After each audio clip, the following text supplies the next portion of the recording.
শুনি সৎ মা, একটা আপেল কেনারও টাকা নেই তোর? আপেল খাবে? আপেলের দাম জানিস কত? আলু এনেছি, এনে ধর, খেয়ে মর।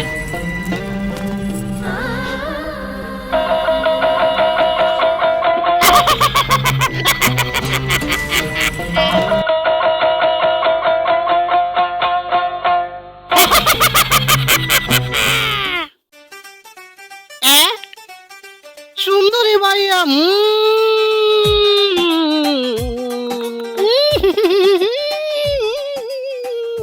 মুখে কি গন্ধ! মরা গরু খেয়ে এসেছিস নাকি? হ্যাঁ, গিয়ে হারপিক দিয়ে দাঁত মাজবি।